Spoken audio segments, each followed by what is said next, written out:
안녕하십니까? 네, 오늘은 고린도전서 11장 26절 말씀입니다.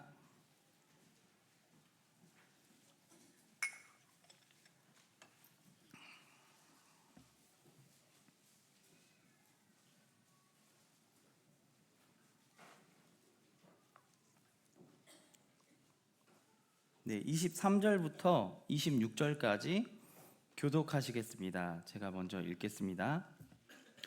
내가 너희에게 전한 것은 주께 받은 것이니 곧 주 예수께서 잡히시던 밤에 떡을 가지사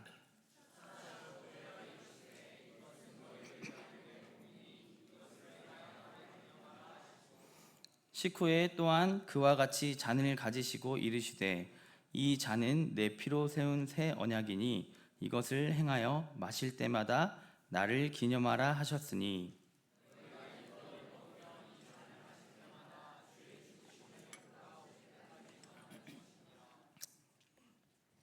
네, 오늘 주제는 주의 만찬에 대해서 교제 나누겠습니다. 최근에 침례식이 있어서 침례에 대한 그 말씀이 전해졌었고, 또 많은 학생들이 침례에 순종을 하고 이제 떡과 잔을 이제 처음 떼게 됐는데, 제가 이렇게 돌면서 우리 학생들의 모습을 보니까 굉장히 어리둥절해 하더라고요.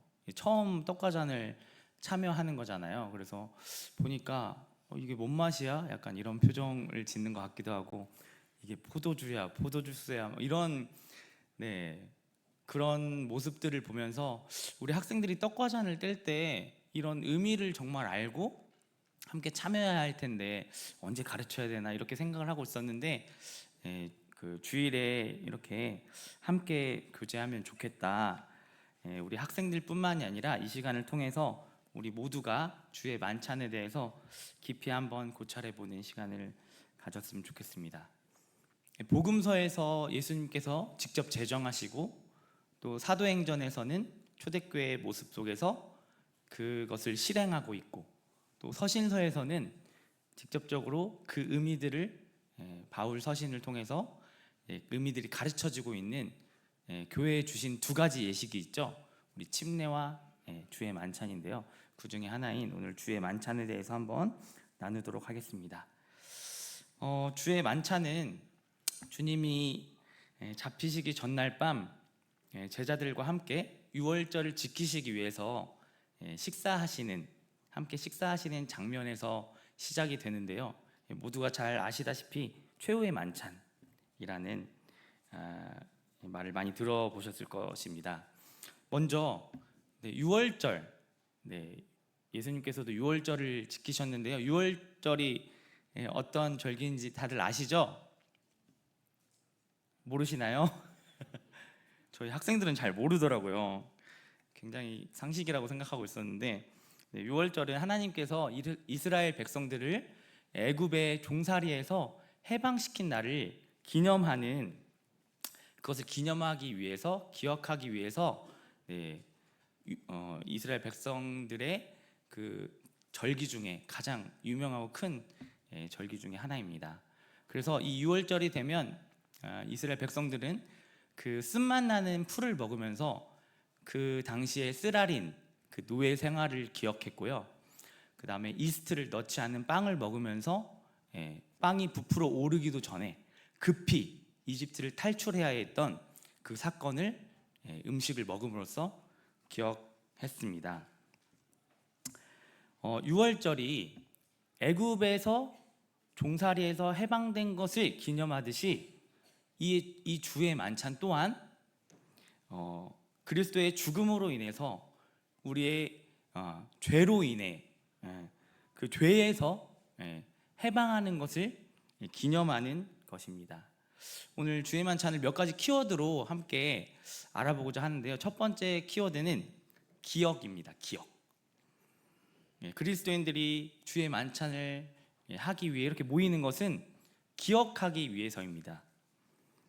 이 기억하는 것은 우리가 단순히 어떤 사건을 회상하는 정도가 아닙니다.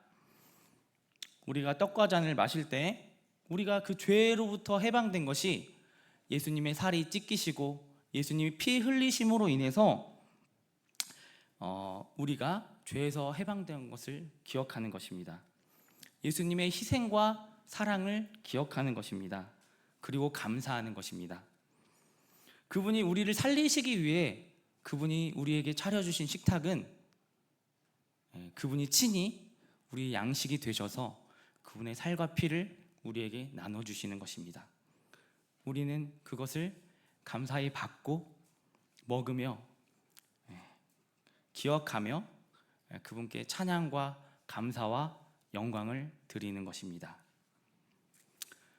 두 번째는 내가 누구인지를 기억하는 것입니다.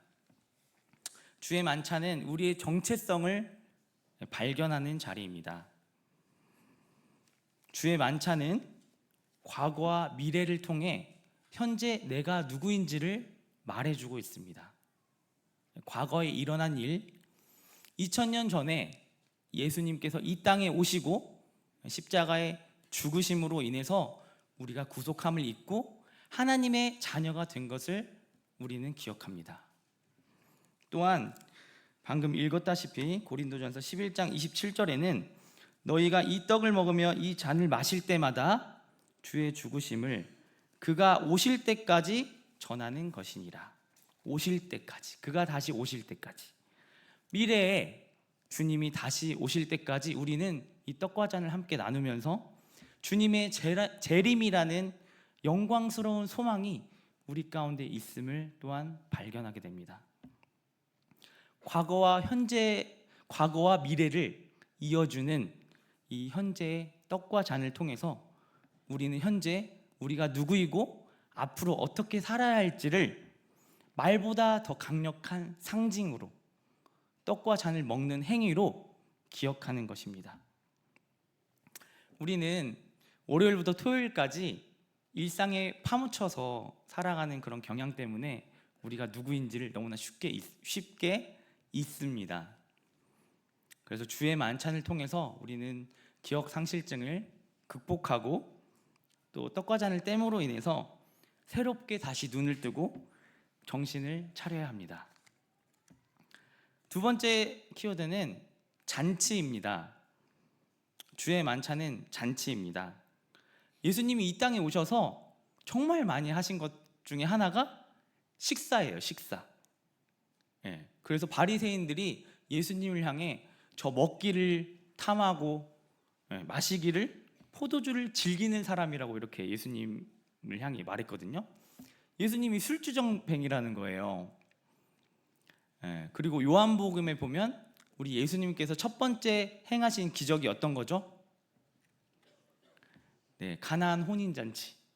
그 결혼식에서 물을 포도주로 바꾸는 기적이었습니다. 그 훌륭한 세례 요한도 제자들을 보내서 예수님의 정체가 누구인지를 물어봤어요. 당신이 우리가 기다리던 그 사람 맞습니까? 아니면 다른 사람을 기다려야 합니까? 이렇게 물어봤습니다. 이 예수님의 모습은 그 세례 요한과 제자들이 생각했던 메시아의 모습과는 다른 모습이었던 것 같습니다. 그리고 또한 예수님이 식사를 나누신 그 대상은 주로 죄인들이었습니다. 예수님의 별명이 죄인과 세리의 친구들이었어요.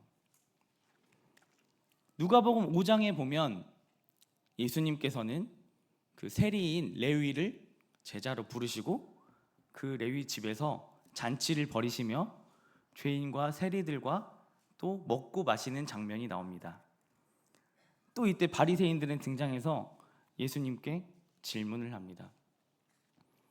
예수님, 당신은 저 상종 못할 사람들과 저 겸상하면 안 되는 사람들과 도대체 왜 자꾸 먹고 마시는 것입니까? 세례 요한은 굉장히 경건하거든요. 그분은 기도하고 금식하고 세례 요한은 그렇게 하던데 왜 이렇게 당신은 불경건한 것이오? 이렇게 물어왔습니다.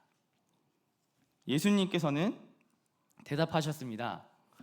결혼식 피로연에 신랑이 왔는데 어떻게 손님들을 잔치를 하는 것이 당연한 것이 아니겠느냐라고 말씀하십니다. 그리고 이에 덧붙여 새 포도주는 새 부대에 넣어야 한다고 답변하십니다. 세례 요한은 어떤 금식과 회개의 아이콘이었다면 이제 예수님께서는 자신이 이 땅에 오심으로 인해서 이제 전환점이 왔다고, 이제 새로운 시대가 열렸다고, 자신이 이 땅에 옴으로 인해서 하나님 나라가 임하게 됐다고 선포하시는 것입니다. 새 포도주인 예수님께서 낡은 가죽 부대인 옛 언약과 옛 율법과 옛 전통들을 터뜨려 버리시는 것입니다. 예수님의 식사는 굉장히 상징적인 행동이었어요. 이제 예수님을 통하여 천국이 침노를 당하게 됩니다. 심령이 가난한 자, 애통한 자, 목마르고 줄인 자, 이들에게도 천국의 복이 임하게 되었습니다. 이것이 바로 복음이고 잔치입니다.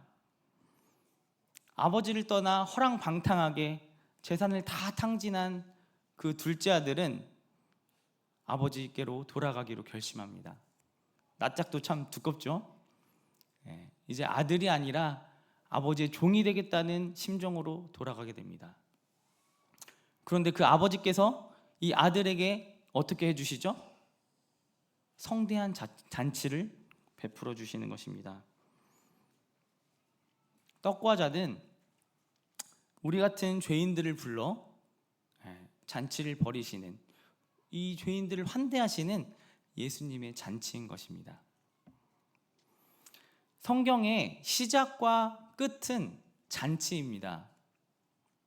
창세기를 보면 하나님께서는 인간에게 복을 주시고 모든 것을 다스리게 하시고 모든 것을 마음껏 먹으라고 하십니다. 모든 것을 다 먹거리로 주셨어요. 동산 각종 나무의 열매를 마음대로 먹으라고 하셨습니다. 이게 잔치 아니고 무엇이겠습니까? 안타깝게도 선악과를 따먹음으로 인해서 이 잔치는 끝나게 됐지만 말이죠. 그리고 성경의 마지막 이야기는 어린 양의 혼인잔치 이야기입니다. 예수님은 이 죄로 인해서 끊어진 잔치를 다시 회복시키는 분이십니다. 다시 잔치를 가져오시는 분이십니다. 떡과 잔을 떼는 것은 주의 죽으심을 그가 오실 때까지 선포하는 것이라고 했습니다. 그가 다시 오실 때 우리는 진짜 잔치에 참여할 것입니다. 떡과 잔을 떼며 이 미래에 큰 잔치에 참여할 것을 기대하면서 지금 우리 앞에 놓여진 떡과 잔이라는 성만찬을, 이 작은 잔치를 누리는 것입니다. 우리는 충만한 기쁨으로 이 잔치에 참여해야 할 것입니다. 아멘이십니까? 네, 주의 만찬은 세상을 떠난 어떤 주님, 죽은 영웅을 기리기 위한 추모식이 아닙니다.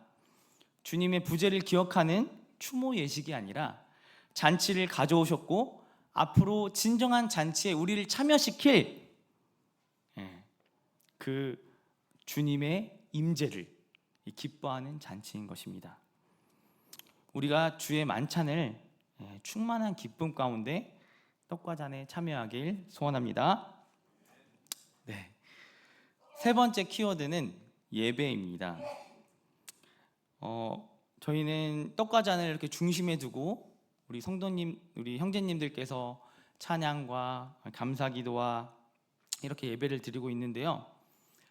앞에서 이 주의 만찬은 잔치라고 했는데 잔치라고 말한다고 해서 그것이 경박하거나 가벼워지면 안 되겠죠. 제가 이제 나중에 중고등부에서 예배라는 주제로 전체 말씀을 전해야 하는데요. 어떤 말씀을 전할까 생각해 보게 되다 바로 이렇게 막 내용이 막 떠오르는 거예요. 제목이 뭐냐면 하나님이 네 친구냐? 네.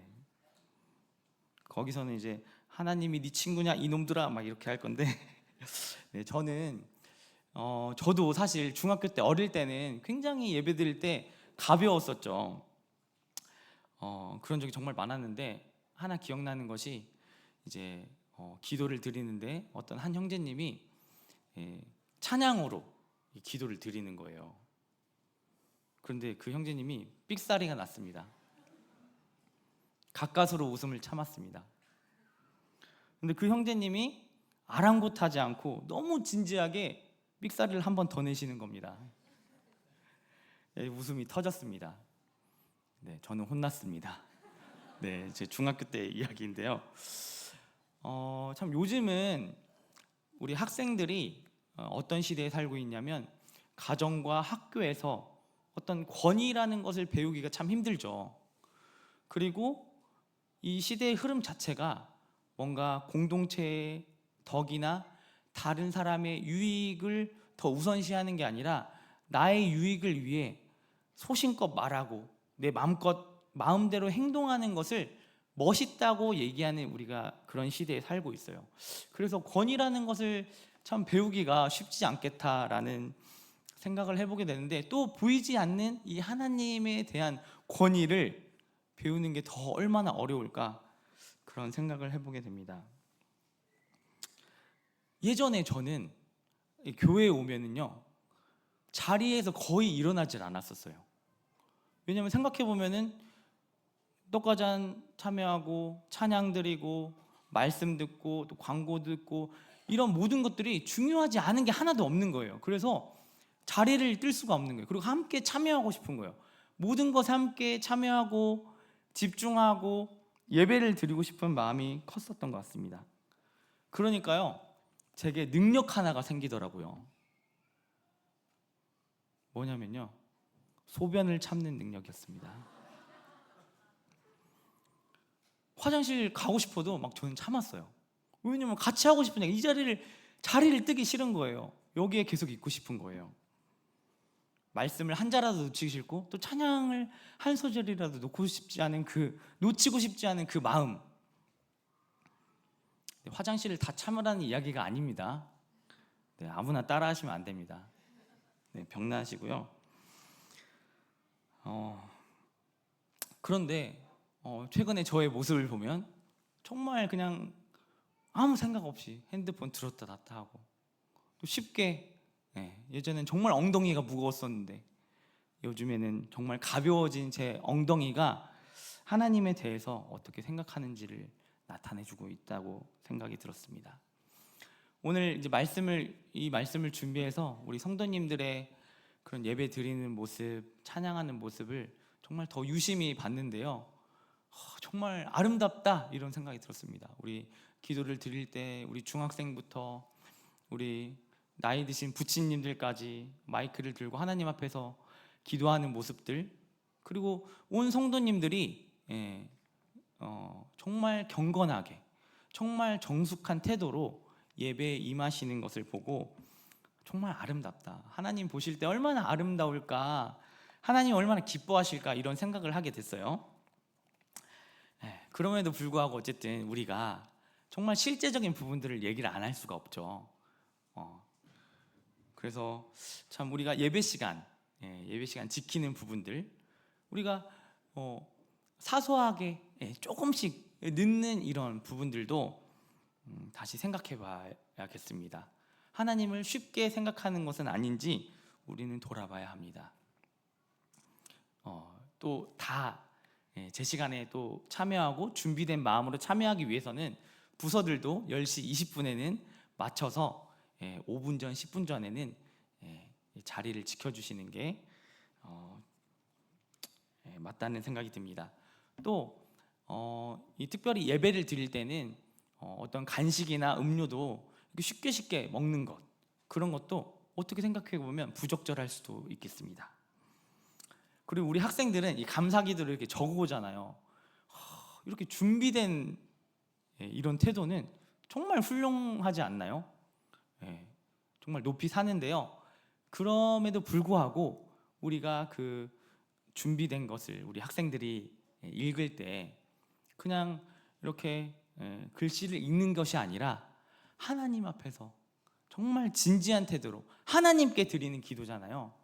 그래서 그래서 그런 마음으로, 그런 중심으로 기도하는 마음으로 그 준비된 예배를 기도를 드려야 하지 않을까. 우리 성도님들이 들으실 때 이거 AI야? 이거 기계가 내는 의미? 이렇게 느끼시는 게 아니라 기도로 모두가 아멘 할 수 있도록 그렇게 해야겠습니다. 뭐 이렇게 세세한 거 하나까지 막 사소한 거 하나까지 막 얘기하냐 막 이렇게 생각하실 수도 있는데요. 우리의 이런 사소한 행동 하나하나가 하나님을 사소한 분으로 여겨드리지 않는지를 우리는 생각해 봐야 됩니다. 우리의 마음과 우리의 중심에 있는 것이 반드시 우리의 밖으로, 우리의 눈빛과 우리의 말과 우리 행동과 우리 분위기와 우리 표정으로 반드시 밖으로 표출되기 때문입니다.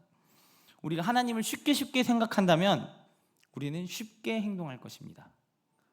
그러나 우리가 하나님을 경외하고 하나님을 무겁게 생각한다면 우리의 행동은 중후해질 것입니다. 특히 예배 시간, 특히 떡과 잔 앞에서는 더 그럴 것입니다. 우리 자매님들 1시간 동안 이 형제님들 기도 이렇게 들으시는데 지루하신가요? 졸리시기도 하시죠? 네, 형제님들은 사실 쉴 새 없이 총알이 빗발치는 전쟁터처럼 쉴 새 없이 쏟아지는 이 기도 틈 속에 언제 이렇게 들어갈까 이렇게 조바조바하면서 이제 예배를 드리시거든요. 네.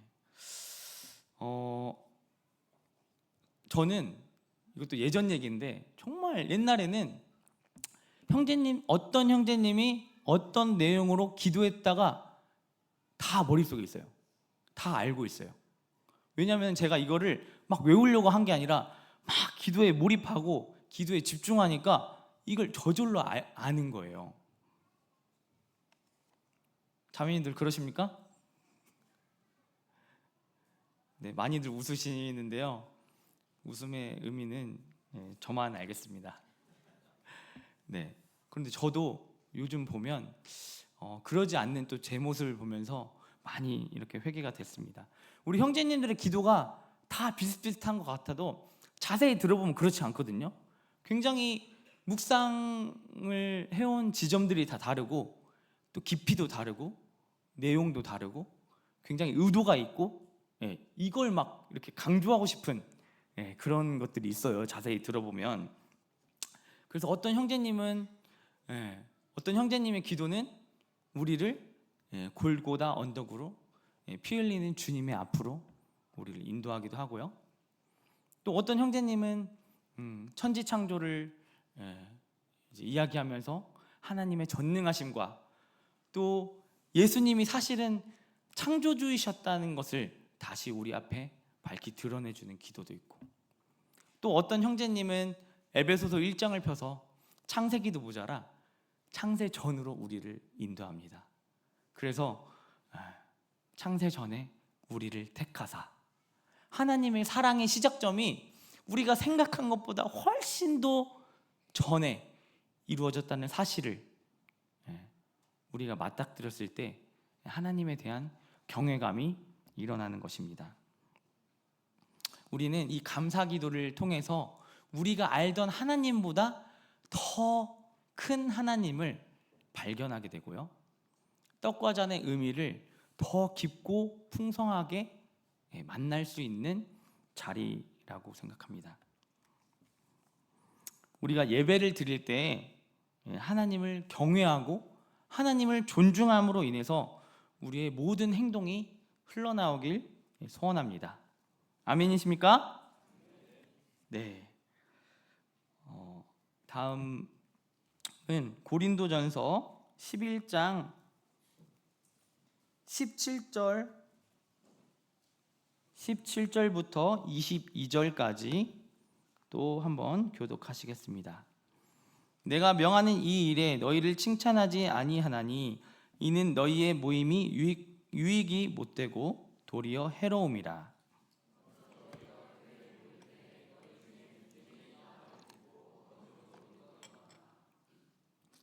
너희 중에 파당이 있어야 너희 중에 옳다 인정함을 받는 자들이 나타나게 되리라.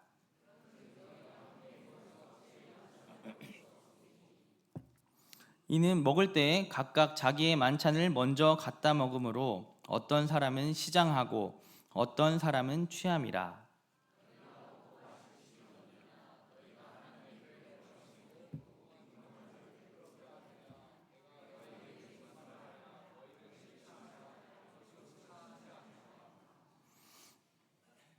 네, 이 장면에 대해 설명을 드리면요, 초대교회에서는 그 성찬과 식사가 분리가 되어 있지 않았어요. 같이 행해졌거든요.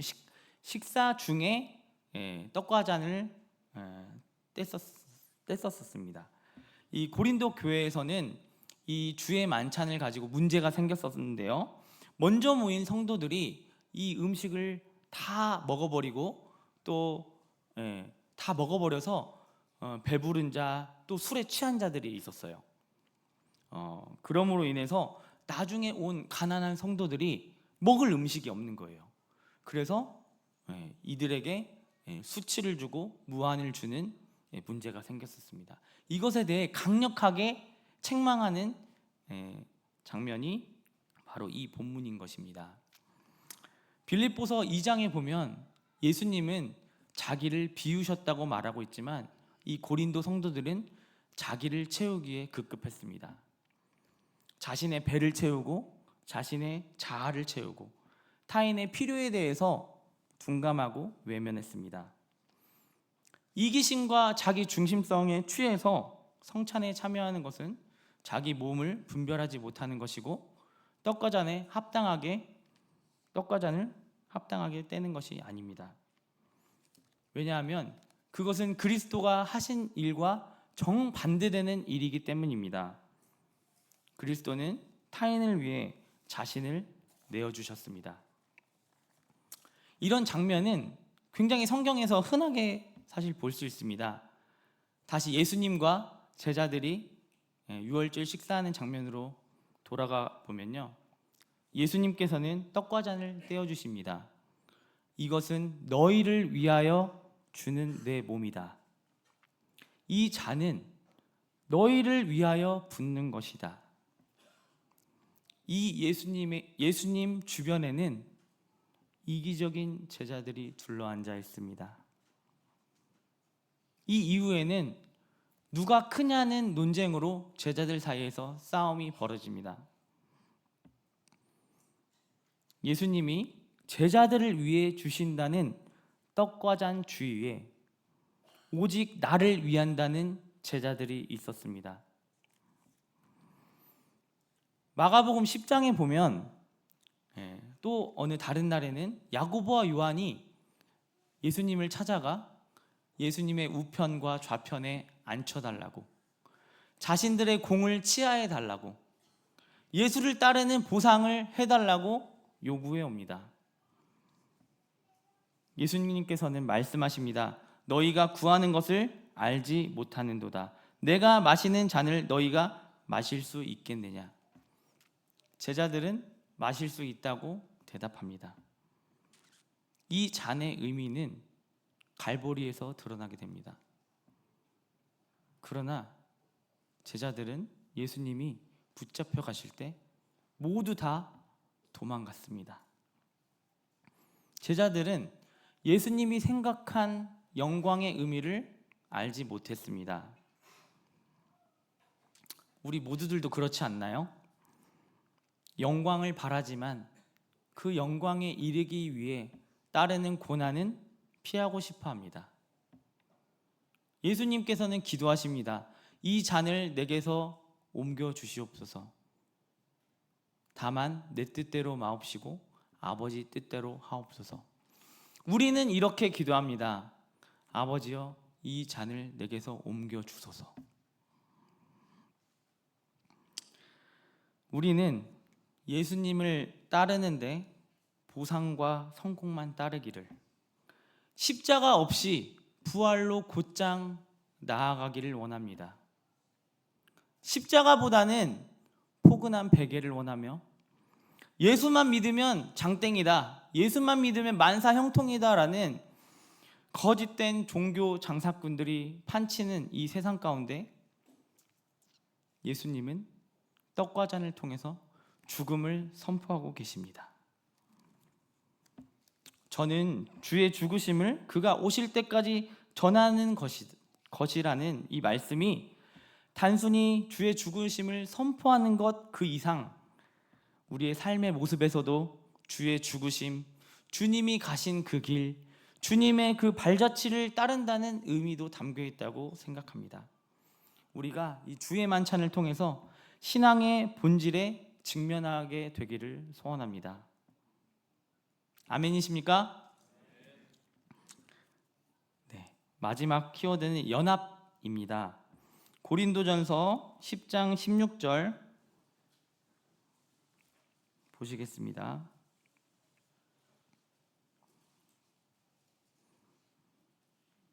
우리가 축복하는 바 축복의 잔은 그리스도의 피를 참여함이 아니며 우리가 떼는 떡은 그리스도의 몸에 참여함이 아니냐. 떡이 하나요 많은 우리가 한 몸이니 이는 우리가 다 한 떡에 참여함이라. 저희가 이 떡을 먹을 때 이 떡이 주님의 살이잖아요. 우리가 주님의 살과 피를 먹고 마심으로 인해서 주님과 한 몸임을 기억합니다. 또한 이 한 떡을 같이 떼어 먹음으로 인해서 이 교회가 주님의 한 몸, 우리가 하나임을, 한 공동체임을, 주님의 몸임을 선포하고 있는 것입니다. 최근에 더해지신 분들은 잘 모르시겠지만 사실은 진짜 한 빵으로 원래 떡과 잔을 나눴었는데 그게 사실 굉장히 더 성경적이죠. 한 떡을 같이 떼어 먹는다는, 그래서 우리가 한 몸이라는 이 상징이 드러나는 것인데, 이제 뭐 코로나며 또 인원이 굉장히 많이 늘어났기 때문에 이미 잘라진 빵을 저희가 나누고 있습니다. 그리고 이 성찬에 대해서는 기독교 역사적으로 보면 굉장히 다양한 해석들이 있었거든요. 이게 떡이 주님의 살이다, 이것을 굉장히 신비로운 사실 말이잖아요. 성경 구절이잖아요. 그래서 여러 가지 해석들을 해왔었는데, 예전에도 이제 강단에서 한번 설명이 됐는데, 뭐 화채설이니 뭐 기념설이니 뭐 공제설이니 뭐 다양한 의견들이 있었어요. 이제 신학자들 사이에서. 그러면서 정말 안타까운 게 뭐냐면 이 견해들을 가지고 이 교회들이 다투고 분열되고 싸우고 갈라지고 했거든요.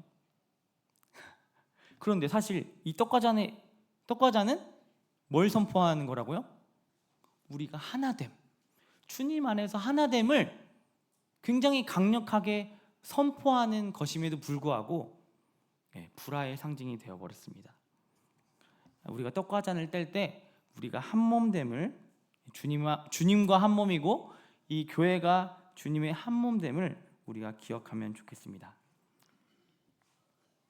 마무리 짓겠습니다. 방금 말씀드렸다시피 우리가 주의 만찬에 대해서는 여러 가지 어떤 신학자들의 생각과 의견과 다양한 견해들이 있지만, 이 성찬은 우리에게 직접 경험되어져야 된다고 저는 믿습니다. 예수님께서는 받아서 먹으라고 말씀하셨지 받아서 이해하라고 말씀하신 것이 아닙니다. 우리가 떡과 잔을 먹고 마실 때 주님을 새롭게 경험하게 되기를 기도합니다. 기도드리시겠습니다. 하나님 아버지, 엠마오로 가는 두 제자에게 떡을 떼주실 때 그들의 눈이 밝아져 예수님을 알아보게 된 것처럼 저희도 이 주님의 만찬에 참여하며 떡과 잔을 뗄 때 주님을 새롭게 다시 보게 되는 길로 이끌어 주시길 기도합니다. 저희가 매주 나누는 떡과 잔을 형식적으로 의례적으로 먹고 마시는 것이 아니라 주님의 풍성함을 경험하게 하소서. 예수님의 이름으로 기도드렸습니다. 아멘.